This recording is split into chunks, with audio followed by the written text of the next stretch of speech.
Yo, what's up, everybody? It's your man, Tim Swain. I told you that I am bringing you a brother that came all the way from Kansas City, Missouri, to right here in Ghana to open up Galaxy Bar and Grill, Mr. Sin Q. Thank you so much for being with me today. I appreciate it. And you? So how you doing today? I'm doing great. And you? I'm doing fantastic. Fantastic. So, you know, when I got an email, I think maybe a year ago, right? So I think you guys were emailing individuals to support the grand opening. I checked out the information online. I said, yo, this looks like a great spot. But I say, this is my first time visiting. I love the vibe. I love the whole kind of atmosphere that you guys have going on. But before we get into Galaxy Bar and Grill, talk to me a little bit about maybe when did you guys come to Ghana?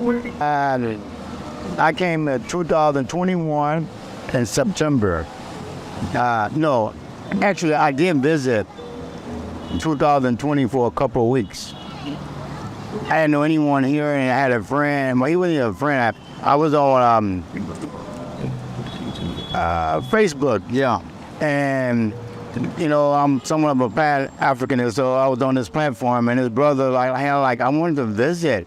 He was like, well, come, you know. I didn't really know him. People were like, no, you can't trust nobody, you know. So, Yeah. I came.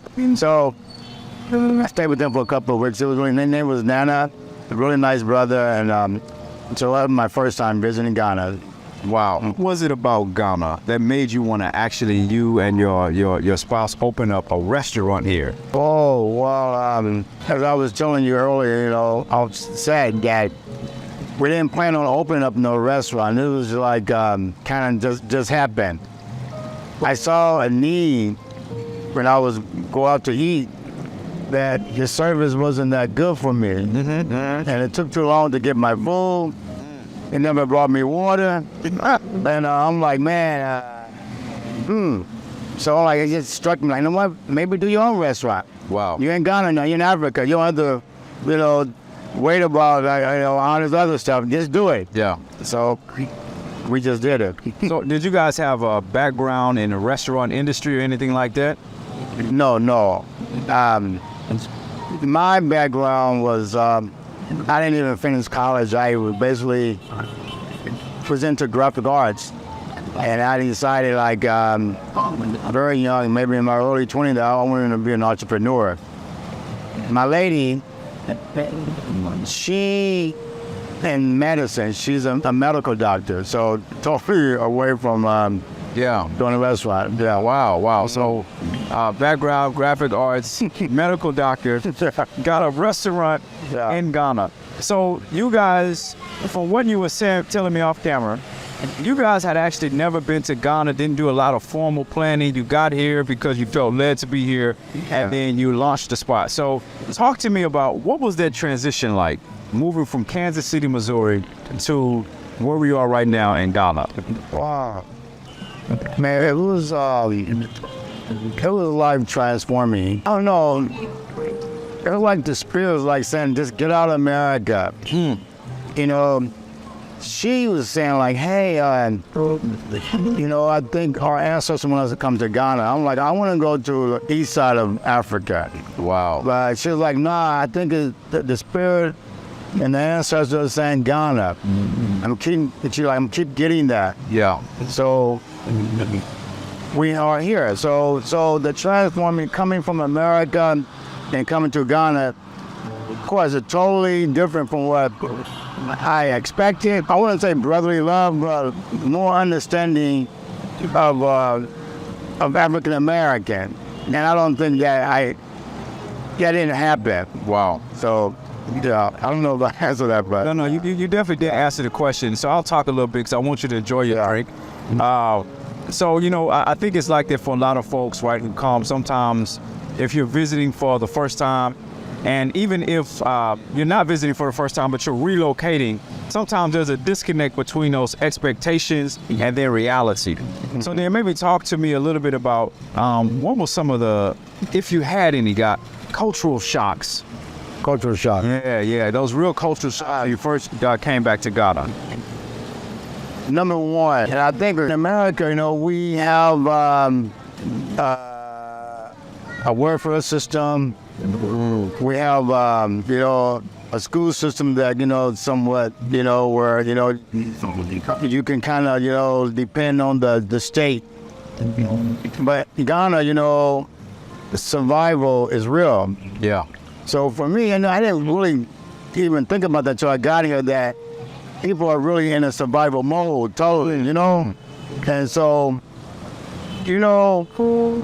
when you in survival mode versus like, hey, the government can give you unemployment, or you get a little welfare, or, you see that our brothers and sisters here don't have that. So, you can see why sometimes the corruption can be high, or because people are trying to survive, and, when you're trying to survive, you'll do whatever, and so that was very shocking for me, because I just, at all those years, I never even thought about that, till I got here. Yeah. Yeah, folks is trying to survive. Yeah. It reminds me of the song by Grandmaster Flash and the Furious Five. Don't push me. Close to the edge. Close to the edge. Gonna make me, lose my head. It's like a jungle sometimes. Make me wonder how I keep from going under. Exactly. So now I want to talk about the restaurant. So folks who've never been to Galaxy Bar and Grill, talk to me a little bit about when they come, what's on the menu? What can they expect? What's on the menu? Well, we decided to do a menu that will bring some of the African American aesthetics, food that we grew up on a little bit. But at the same time, we wanted to also incorporate some of the local food, like Banku, tilapia. We have jollof, rice, chicken, and red, but we have the waffle you were talking about earlier, the chicken and waffle. We make our chicken and waffle almost the way they did in the 1920, where it was created in New York City. Wow. It's really, the chicken, very tasty, have a lot of flavor, Man, a lot of dough on it. It's man, really I'm good. hungry. Yeah. I think about it. Yeah. So we want to kind of infuse African American food with some local food, basically. Wow. So when they come here, they can get a little taste. I mean, depending on what they have a taste for, they can get a taste of right here in Ghana or outside. So there's a diverse menu. Exactly. What about the drinks on the menu? What kind of drinks do you guys serve? The drinks, we do a lot of smoothies. Because I have a wine, a beer. I'm a beer connoisseur, but we do a lot of smoothie. Strawberry, blueberry, pineapple, mango, and we wanted something like, we do supplement, because there's a revolution that is happening in Ghana, and it's not just about the gun, but it's about the way we eat too, and so we want to be a part of that too, to be a part of the change of health, being eating. So we do smoothie, and then we have alcoholic beverages as well, but we do a lot of smoothie. Wow. Yeah. Wow. So you guys got quite, you can come here and definitely get your fix on whatever you're looking for. Exactly. So when you guys came, you opened up the business relatively quickly after getting here. What have been some of the top challenges that you've experienced in this process? Top challenges. Well, in business, there's always challenges, when you open, but to try to say the top will probably be more than getting people to believe in your dream. And also, as far as like workers, getting them to understand, the dream, like it's bigger than just me making money. I think one of the top challenges to get my workers to understand that it's bigger than just making money. It's like when we come here, we're trying to, that survival thing we're talking about, we're trying to create opportunities. Yeah. So we all can survive. Not just me, but, because sometimes it's not easy here sometimes. Yeah. So that's probably one of the biggest challenges, to get them to buy into that sometimes. So I want to do something. So there's folks out there watching us inside Ghana, outside Ghana. I want you to look into that camera, man. And what is it that you want folks to know who are either here or on their way here and they have yet to be here, but they're supposed to be here, but they ain't here yet? What is something you want them to know about what you guys have experienced in terms of the best aspect about being here in Ghana? For me, I mean, it's really simple for me. It's the peace. The peace is what I have.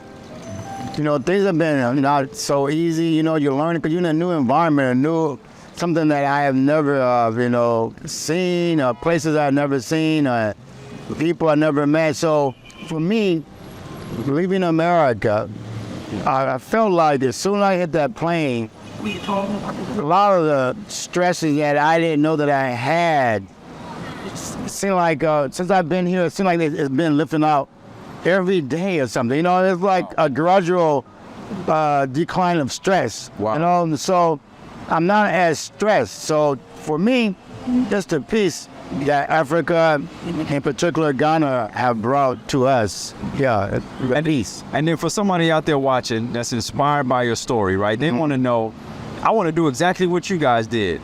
What would be some pieces of advice that you would give them, or some things that you would have done differently in the journey? You know, you always can do it different, but I would say my advice would be that you make sure that you do your homework before you come. Yeah. And know your history.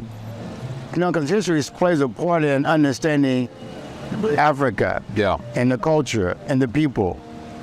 And lucky for us, we're avid history readers. You know, we read a lot about history. We know a lot about Nkrumah and his philosophy. Yeah. And so to me, wherever you go, know the philosophy of the people, of the leaders, of the country. And then, but the main thing is to prepare financially as well, because Africa is not easy. Yeah. And, inflation is always high, because we're dealing with the West, who's controlling Africa, so they make things very difficult to navigate through. So, you have to be able to deal with that. You have to be able to, save up enough money where you'll be able to sustain yourself, because things gonna be tight. Yeah. Wow. Well, tell the folks where you're located, so if they're passing by, they can come on and stop and get some chicken and waffles, or some banku and tilapia, have a glass of wine or a smoothie, and relax. Where we located? Okay, yeah, we're located in between Accra Girls High School and Pigford Junction. We're right on the, I would say, like Obasanjo Highway. You can't miss us. It's a Galaxy Bar and Grill. If you're coming from the Accra Girls, I guess that'll be coming like north or whatever, then we're on the left side of the outer road. Fantastic. And guys, listen, the information is right there in the description below. So make sure you click that link, right? That address will take you right here to Galaxy Bar and Grill. Listen, I'm so grateful that you decided to invite us in today and give me some of your time. I'm sure folks are going to stop through. Listen, when you stop through, tell them that Tim Swain sent you, all right? Tell them that Tim Swain sent you. So once again, thank you so much for allowing me to be here today. I'm excited. Best of blessings in the business. And as always, if you love this content, make sure you like this video. Make sure you subscribe. Until next time. And can I say one thing before we go? Tim, I just want to honor our ancestors and the creator and Tanya, my lady, for blessing us for this opportunity. Absolutely. Thank you, Tim. I appreciate you as well. Absolutely. I really appreciate it. Thank you. Absolutely. All right. Absolutely. All righty, guys. Peace.